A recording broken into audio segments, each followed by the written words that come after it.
Pendant des mois, les astronomes ont cru que Troy Atlas n'était qu'une voyageur cosmique de passage, un errant froid glissant à travers notre système avec l'indifférence d'une pierre portée par une rivière qui ne sait pas où elle va. Il était petit, il était lointain, il était rapide, et bien qu'il fût mystérieux, il n'était pas censé avoir de conséquences. Mais ensuite, les données ont commencé à murmurer, et ces murmures sont devenus des motifs. Et ces motifs sont devenus quelque chose de bien plus inquiétant. Une déviation, minuscule, mais réelle. Un changement de trajectoire de près de 100 000 km. Une modification si mathématiquement improbable qu'elle a ébranlé la confiance des analystes orbitaux les plus conservateurs. Et le pire, ce changement n'a pas projeté l'objet dans l'espace vide, ni ne l'a fait tournoyer de façon imprévisible. Non, il l'a poussé avec une précision chirurgicale vers la limite invisible du royaume gravitationnel de Jupiter, la sphère de Hill. Un endroit où l'influence de la planète l'emporte sur celle du Soleil et où les objets peuvent rester comme pris dans une toile gravitationnelle silencieuse conçue pour les retenir indéfiniment. Cela n'aurait jamais dû arriver. Ni naturellement, ni facilement, ni statistiquement. La probabilité d'un rendez-vous aussi parfait est d'1 sur 26 000, un chiffre si bas qu'il cesse d'être du hasard et ressemble davantage à une chorégraphie. Et quand on ajoute les autres mystères, le noyau minuscule pas plus grand que le Vatican, l'énorme chevelure s'étendant sur des centaines de milliers de kilomètres dans toutes les directions, la survie à une rencontre solaire qui aurait dû le déchiqueter, les premières images floues qui ont alimenté les spéculations, la composition inhabituelle riche en CO2, le comportement qui refuse de se comporter comme les comètes le font normalement. Tout commence à ressembler à un puzzle dont les pièces n'auraient jamais dû être séparées. Pourtant, elles flottent devant nous en exigeant d'être assemblées. Nous allons maintenant plonger dans l'histoire de Troy Atlas, sa survie, sa précision de navigation impossible, et pourquoi certains scientifiques, dont Avi Loeb, estiment que ce que nous observons n'est peut-être pas du tout aléatoire. À la fin de cette vidéo, vous pourriez voir Jupiter non plus comme une planète attendant silencieusement dans l'obscurité, mais comme une destination, et Troy Atlas non plus comme une comète, mais comme un messager. Le changement était assez petit pour être ignoré au début, une courbe à peine distinguishable du bruit. Mais à mesure que les astronomes injectaient de nouvelles données d'observation dans leurs modèles orbitaux, la déviation a refusé de disparaître. Au contraire, elle cesse de cristalliser en quelque chose d'effroyablement cohérent. Troy Atlas avait modifié sa course d'environ 100 000 km lors de son passage au périhélie, au cou, moment précis où l'objet subissait la chaleur la plus intense du Soleil. Ce n'aurait pas dû être un moment de contrôle. Ça aurait dû être le chaos. Le rayonnement solaire fait fondre la glace, déclenche de violents jets de gaz sublimés, déstabilise les corps interstellaires fragiles. Pourtant, ce qu'a fait Troy Atlas n'était pas chaotique. Son déplacement n'était pas aléatoire. Il était directionnel, fluide et aligné sur un nouveau trajet pointant presque exactement vers la frange extérieure de la sphère de Hill de Jupiter. Et voici l'horreur statistique. La probabilité qu'un visiteur interstellaire aléatoire non seulement survive à un rapprochement solaire proche, mais modifie également sa trajectoire, assez pour s'aligner presque parfaitement sur la frontière gravitationnelle de Jupiter, est de 0,385%. Quand les probabilités tombent aussi bas, on arrête de penser au hasard et on commence à penser à l'intention, ou du moins à des dynamiques inconnues. Toutes les comètes connues de notre propre système souffrent en s'approchant du Soleil. Elles se fissurent, elles se fracturent. Leurs noyaux explosent sous la contrainte thermique comme des pierres gelées jetées dans un feu de camp. Même les grosses comètes denses en sortent rarement indemnes. Pourtant, Troy Atlas, déjà minuscule, à peine 1 km de large, aurait dû être encore plus vulnérable. Au lieu de cela, il est sorti de son rencontre solaire, ni affaibli, ni brisé, ni perdant des morceaux, mais intact, parfaitement intact. Cette survie n'est pas seulement curieuse, elle est sans précédent. Les scientifiques ont d'abord cru que Troy Atlas s'était désintégré quand des images floues avaient de confondu une autre comète KM Atlas avec les restes fragmentés de notre visiteur interstellaire. Mais une fois l'erreur corrigée, les astronomes ont réalisé que la vérité était encore plus troublante. Troy Atlas avait supporté une chaleur et des forces de marée qui auraient dû être sa condamnation à mort. Quelle structure tient aussi solidement? Quel matériau résiste à une telle contrainte? Pourquoi un noyau si petit se comporte-t-il comme quelque chose d'ingénierie plutôt que comme quelque chose assemblé au hasard dans les confins glacés d'un système lointain? Les hypothèses initiales présentaient 3I Atlas comme un géant interstellaire massif. Mais ces hypothèses se sont effondrées dès que de meilleurs télescopes l'ont observé. Sous sa chevelure extraordinaire se cache un noyau si petit qu'il défie presque la croyance, moins d'1 kilomètre de diamètre, comparable à la taille du Vatican. Cette découverte réécrit tout. Un noyau aussi petit ne devrait pas produire une chevelure aussi colossale, à moins que sa composition ne soit saturée de glace volatile, bien plus riche que tout ce que l'on trouve chez les comètes locales. Et cela soulève des questions qui entaillent jusqu'à l'os de la science planétaire. Comment un objet aussi petit a-t-il survécu au Soleil? Comment un noyau aussi petit génère-t-il une chevelure plus de 2 fois le diamètre de la Terre? Quelle chimie est à l'œuvre? Quand un objet interstellaire porte des caractéristiques jamais vues dans notre système, il devient un messager d'un autre type de nursery planétaire, un où les conditions créent des structures et des comportements auxquels nous n'étions pas préparés à assister. Peut-être la caractéristique la plus bizarre de 3I Atlas Nest, pas le noyau, mais son atmosphère. Une chevelure de CO2 s'étendant presque 350 000 km dans toutes les directions. Ce nest pas normal, pas le moins du monde. Les comètes du système solaire libèrent principalement de la vapeur d'eau, de la poussière et de petites quantités de CO2. Mais 3I Atlas crache du dioxyde de carbone en quantité que nous n'avons jamais enregistrée chez aucune comète auparavant, locale ou interstellaire. Ce déséquilibre chimique suggère des origines dans un environnement plus froid et plus extrême que tout ce qui entoure notre Soleil. Encore plus étrange est la façon dont se comporte la chevelure. Elle ne réagit pas comme un panache de gaz chaotique, mais forme une enveloppe stable et structurée, presque comme si quelque chose dans l'objet régulait son émission. C'est pourquoi les scientifiques débattent pour savoir si l'objet est naturel ou autre chose entièrement, car la nature a tendance à être désordonnée. Pourtant, 3I Atlas semble suivre une recette que nous ne comprenons pas. L'une des premières controverses autour de 3I Atlas concernait ses photographies. La NASA a publié des images si floues, si dépourvues de traits, qu'elles ressemblaient plus à des taches sur une lentille qu'à un visiteur cosmique. Mais ces images provenaient d'instruments jamais conçus pour suivre un objet interstellaire rapide et faible. Ils enregistraient des données, pas de l'esthétique. Cependant, le retard dans la publication des photos, en partie dû à l'arrêt du gouvernement américain, a déclenché une avalanche de spéculations. Pourquoi les images étaient-elles si mauvaises? Pourquoi ont-elles été publiées en retard? Pourquoi ne montraient-elles rien? Dès que de meilleurs télescopes, Hubble, Webb, Vera-C, Rubin Observatory, ont regardé 3I Atlas, la vérité est devenue plus claire.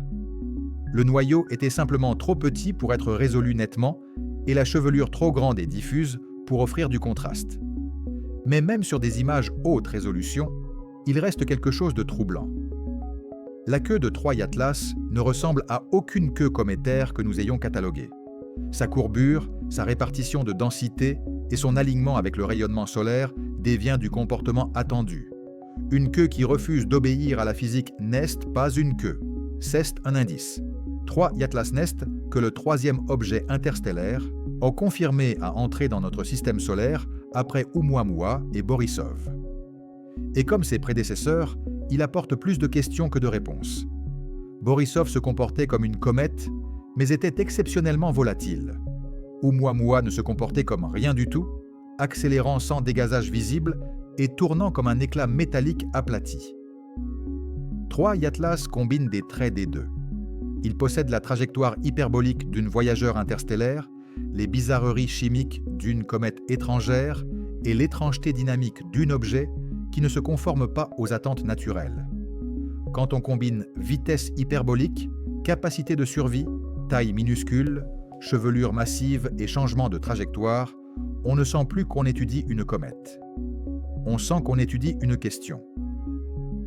Le point d'origine de 3I remonte vers la constellation du Sagittaire, une région proche du centre galactique où la densité interstellaire augmente et où l'histoire de la formation stellaire devient chaotique. Ce qui a donné naissance à 3I n'était pas comme notre Soleil. Il venait d'un endroit où la chimie et les forces gravitationnelles façonnent les objets selon des règles qui nous sont inconnues. Sa vitesse assure qu'il n'a jamais été lié à notre système. Il est entré en volant d'une autre étoile et s'envolera à nouveau. Et pourtant, avant de partir, il semble déterminé, consciemment ou non, à effleurer l'influence gravitationnelle de Jupiter. C'est ce qui inquiète le plus les astronomes. Les visiteurs ne font pas de détours touristiques. Ils passent. Ils ne corrigent pas leur course. Ils ne visent pas. 1 sur 26 000. Telle est la probabilité qu'une comète, n'importe quelle comète, et encore moins interstellaire, passe exactement à la frontière de la sphère de Hill de Jupiter par hasard. 1 sur 26 000 n'est pas seulement faible. C'est narrativement suspect. Cela ressemble à lancer un dé et à le voir atterrir sur son arête, parfaitement équilibré, encore et encore. Cela ressemble à ce que la nature laisse des miettes de pain vers quelque chose que nous n'avons pas encore reconnu. Cela ressemble à une intention. Les scientifiques n'aiment pas ce mot, mais les probabilités ne mentent pas et atropos pas. Lors de son approche la plus proche du Soleil, 3I a connu une accélération non gravitationnelle. La NASA l'attribue à des jets de gaz naturel s'échappant de sa surface. Comportement cométaire normal, mais le vecteur et l'ampleur de ce coup de pouce étaient si précis qu'ils ont aligné l'objet presque parfaitement avec la sphère de Hill de Jupiter. La chaleur solaire aurait dû provoquer des explosions chaotiques, pas une propulsion. Pourtant, ce qui s'est passé ressemble à une correction de trajectoire. Et ce qui le rend plus glaçant est le timing. Cela s'est produit alors que 3I était caché derrière le Soleil, hors de portée d'observation directe. Les décisions prises dans l'obscurité soulèvent toujours des soupçons. Aviloub pose une question qui semble absurde jusqu'à ce qu'on regarde les données. Si 3I n'agit pas au hasard, alors pourquoi Jupiter? Son raisonnement est simple mais glaçant. Jupiter est la superpuissance gravitationnelle du système solaire. Sa sphère de Hill est énorme. Ses points de Lagrange sont stables. Sa position est visible depuis n'importe quel point de la galaxie. Si une civilisation avancée voulait déployer des sondes d'observation discrètement et efficacement, elle choisirait Jupiter. Pas la Terre, pas Mars, mais le géant gazeux dont la gravité pourrait capturer ou stabiliser ces sondes pendant des millénaires. Dans cette interprétation, Jupiter devient un port cosmique et 3I un vaisseau de livraison. Le 16 mars 2026, 3I passera à environ 53,4 millions de kilomètres de Jupiter, presque identique au rayon de sa sphère de Hill à cette date. Cet alignement est trop parfait pour être ignoré. Si 3I était naturel, ce serait la coïncidence cométaire la plus extraordinaire jamais enregistrée. S'il était artificiel, ce serait le point d'insertion idéal pour libérer quelque chose. Petite sonde, dispositif autonome, capteur dormant dans des conditions gravitationnelles nécessitant presque zéro énergie à exploiter. La sphère de Hill n'est pas seulement une frontière, c'est une opportunité. Loeb spécule que 3I pourrait être positionné pour libérer des sondes technologiques au bord gravitationnel de Jupiter. Ce ne seraient là pas des soucoupes hollywoodiennes ou des orbes lumineux. Ce seraient des dispositifs silencieux et inertes conçus pour s'activer uniquement en cas de besoin. Une civilisation assez avancée pour construire cela ne gaspillerait pas d'énergie à envoyer des vaisseaux actifs. Elle les cacherait dans des objets d'apparence naturelle, laissant la physique faire le travail. Et si 3I libère quoi que ce soit, nous pourrions ne pas le détecter immédiatement. Elle pourrait être microscopique, métallique, sombre, froide, invisible. Plus on recalcule l'orbite, plus l'alignement devient parfait. La déviation ne dérive pas, elle se resserre. Le trajet ne vagabonde pas, il se focalise. C'est le type de comportement qui pointe soit vers un phénomène naturel que nous ne comprenons pas encore, soit vers quelque chose de beaucoup plus intentionnel. Même les sceptiques peinent à expliquer pourquoi tant d'anomalies indépendantes convergent vers le même résultat. À un moment donné, la coïncidence cesse d'être une coïncidence. tous les scientifiques n'embrassent pas les théories exotiques. La NASA maintient que la trajectoire peut encore s'expliquer par un comportement cométaire naturel, quoique extrême. Les modèles de dégazage, bien qu'à leur limite, restent techniquement viables. La probabilité d'un passage proche de la sphère de Hill de Jupiter est faible, mais pas impossible. Et la survie au Soleil, bien qu'inhabituelle, ne prouve pas l'artificialité. Les données spectroscopiques attendues lors du survol du 19 décembre 2025 révéleront si les motifs de jet et les compositions chimiques correspondent à une activité cométaire naturelle. Si oui, le mystère se réduira à un cas extraordinaire mais naturel. Sinon, l'histoire changera à jamais. Nous sommes au bord d'une révélation astronomique. Chaque mise à jour rapproche Troy Atlas de la frontière gravitationnelle de Jupiter. Chaque nouvelle image expose une nouvelle incohérence. Chaque modèle révisé resserre encore la trajectoire. Bientôt, nous confirmerons soit cet objet comme un miracle naturel de la chimie interstellaire, soit quelque chose de beaucoup plus provocateur. Un visiteur avec un but, un messager avec un dessein, un courrier portant des secrets plus anciens que notre Soleil. Au final, tout revient à un seul fait unique. Troy Atlas est en route vers Jupiter. Et il n'aurait pas dû l'être, ni par le hasard, ni par la physique, ni par la probabilité. Il a survécu au Soleil alors qu'il n'aurait pas dû. Il est resté intact alors qu'il n'aurait pas dû. Son noyau est des minuscules, alors qu'il n'aurait pas dû produire une telle chevelure. Son accélération est précise, alors qu'elle n'aurait pas dû être contrôlée. Et maintenant, il s'approche du bord gravitationnel de la plus grande planète du système solaire, avec une précision qui semble écrite d'avance. Si rien ne se passe, nous élargirons notre compréhension des comètes. Si quelque chose se passe, l'humanité devra élargir sa compréhension d'elle-même. Et maintenant, après avoir examiné chaque anomalie, chaque déviation, chaque nombre improbable et chaque question sans réponse autour de Troy Atlas, nous arrivons à un endroit qui ressemble moins à une fin qu'à un seuil, une porte étroite entre ce que nous pensons savoir de l'univers et ce que l'univers essaie discrètement de nous dire depuis des années. Car quand on rassemble toutes les preuves, la correction de trajectoire de 100 000 km près du Soleil, la survie qui contredit la physique cométaire, le noyau minuscule enveloppé dans une atmosphère colossale de CO2, la queue qui refuse de suivre la logique du vent solaire, les premières images floues qui cachent plus qu'elles ne révèlent, l'alignement parfait avec la sphère de Hill de Jupiter, la probabilité d'1 sur 26 000 et les murmures de possibles sondes attendant d'être libérées. On commence à réaliser que cette histoire n'a jamais vraiment été celle d'une comète. Elle portait sur la perspective, sur la façon dont le cosmos nous force parfois à regarder à nouveau les choses que nous étiquetons trop vite comme aléatoires ou inoffensives ou insignifiantes, alors qu'en réalité elle pourrait être tout autre chose. Troy Atlas nous défie parce qu'il se tient au carrefour entre l'explicable et l'impossible.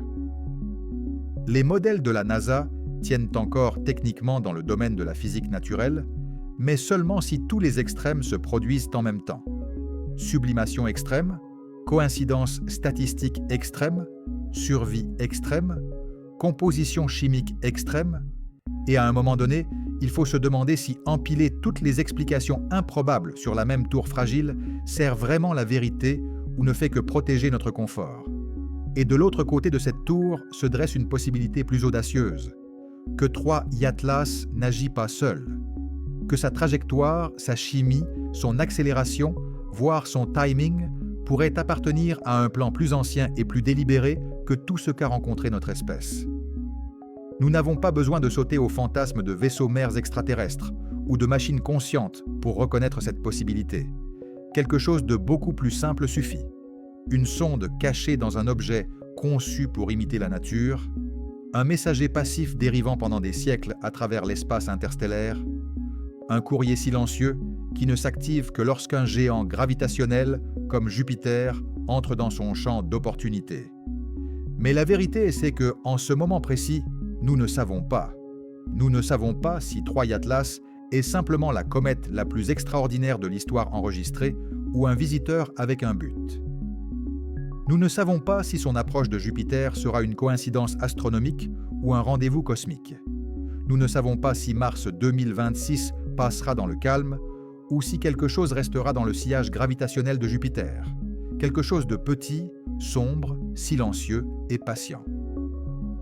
Observons le système solaire comme nous observons les étoiles. Ce que nous savons, c'est ce que Troy Atlas nous a déjà changé, car les objets de ce genre ne réécrivent pas seulement les cartes orbitales. Ils réécrivent dans la façon dont nous regardons l'univers, nos instruments et nous-mêmes. Et peut-être est-ce là le vrai message caché sous sa chevelure et sa queue. Que l'univers n'est pas un lieu de silence, mais de signaux. Et que parfois ces signaux arrivent enveloppés de glace, déguisés en coïncidence, déguisés en quelque chose que nous pensons avoir déjà vu, mais que nous n'avons jamais vraiment compris. Alors, tandis que nous attendons le survol de décembre 2025, que les astronomes préparent de leurs spectromètres et télescopes, et que le compte à rebours vers la sphère de Hill de Jupiter tic-tac dans l'obscurité, une vérité reste inévitable. Nous ne sommes pas seulement spectateurs de cette histoire, nous y participons. Car que Troy Atlas se comporte naturellement ou révèle l'inimaginable, le résultat poussera l'humanité un pas plus profond dans la conversation cosmique. La question n'est pas de savoir si nous sommes prêts pour cette conversation. La question est de savoir si cette conversation n'a pas en réalité déjà commencé, et si ce voyage à travers l'inconnu t'a captivé, s'il t'a fait douter de la nature des visiteurs cosmiques, s'il t'a laissé regarder le ciel avec une curiosité différente ou même une pointe d'inquiétude. Alors ne laisse pas l'histoire s'arrêter ici. Abonne-toi pour ne pas rater la prochaine mise à jour de ce mystère qui se dévoile. Active les notifications car Troy Atlas avance vite et la prochaine anomalie peut surgir à tout moment. Partage cette vidéo avec quelqu'un qui doit savoir ce qui se passe au-dessus de nos têtes, quelqu'un qui croit encore que les comètes sont simples et les coïncidences inoffensives. Et laisse un commentaire pour me dire ce que tu en penses. Troy Atlas n'est-il qu'une comète extraordinaire ou la première page d'un message bien plus grand ?